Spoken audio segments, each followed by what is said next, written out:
I just received a picture of a basket made by a young man in New York, his first one. He had a little problem with the puckers in the back, and so I'm going to show you what I can to help that from happening and show you what to do if it happens. So 3/4 of basket weaving is choosing a good material. Having said that, half of the material you get's no good. So there we are. We have to work with what we have, and we have to do the best with what we have.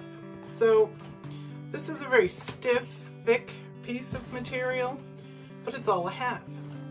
This is lovely and I would love to use it, but I don't have a lot of it. If I only had little good stuff, I would use it on the first row, but for demonstration purposes, I'm going to show you what happens when you're weaving with a very stiff piece of material and it tries to take control of your basket. Now I laid this out a while ago, so I'm just gonna mist it a little bit and get some moisture back in it. So you come around, still my son's clothespins. You come around the corner. You're really careful to push it in because this stuff is stiff. And it will be weaving you in a minute. Come around, and really important when the stuff is stiff, like I said, if you can find a good piece, go for it. You can use the stiff stuff anywhere else. The other thing that makes a huge difference, and I don't think that Oakley knew it, is when you are setting up your basket, if this piece is really flimsy, it's hard enough. But if this is stiff and this is flimsy, this becomes the weaver. It becomes the piece that goes in and out. So you have to very deliberately weave that section. So go around one more time and then pick it up, because you know I'm a lap weaver and I do love to weave facing me. So we got this going here. But again, I'm really, it's fighting me. It's wet, but it's fighting me. But some days that's all you've got. So you got to figure out how to make it work. And this young man said, fabulous job on his baskets. And that's why we call that where the split is, the back of a round basket. Okay, so I usually wait till the third row, till I'm have woven the third row to go here, but I'm doing it now so you can see what it takes to weave with a stiff material. First of all, yeah, your basket should be really wet for this.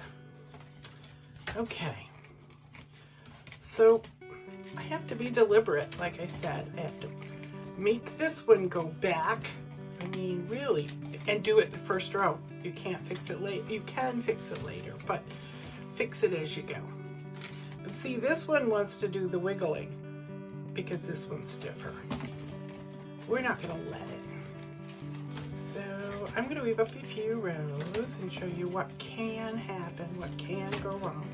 So first tip, pick your best reed for a weaver. Second tip, make sure you have really good materials at your split, or stiff materials.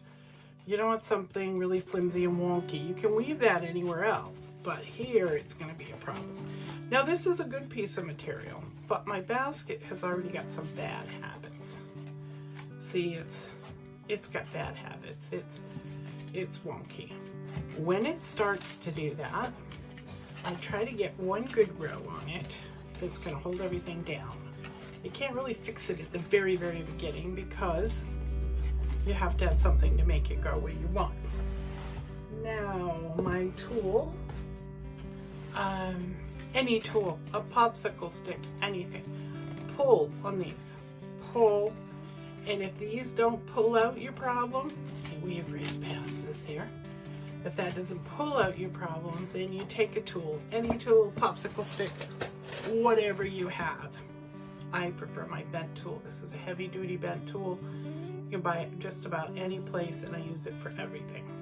What I like about it is I can put it in here and pull on I can pull in such a way that I can see what I'm doing. there's that pulling. Pull up there. Go over here. I put my thumb in the bottom, which pushes things up. Now here. The only thing to do, and catch it early, is to pull, pull, pull, and pull.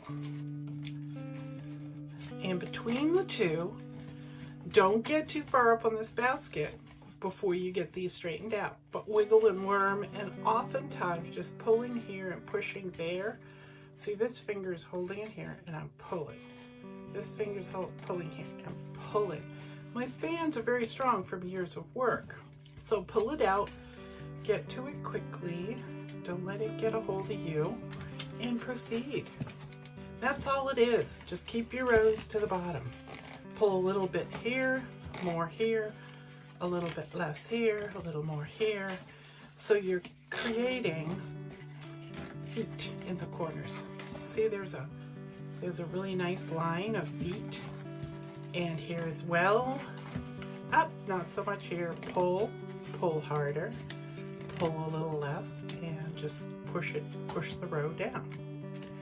Now when you sit it on the table, it sits on 4 corners, and this is what it should look like with feet.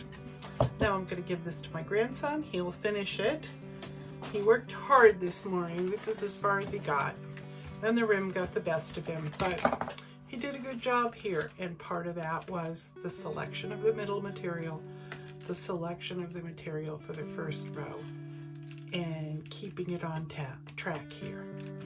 So your materials can be difficult, but fixing it doesn't have to be. Watch this video whenever you need. If it's helped, I'm so grateful. If you like it, give us a thumbs up. If we need to add some information, be sure to ask. Our job is to teach. You can do it, and we can help. Thanks, and have a great day weaving.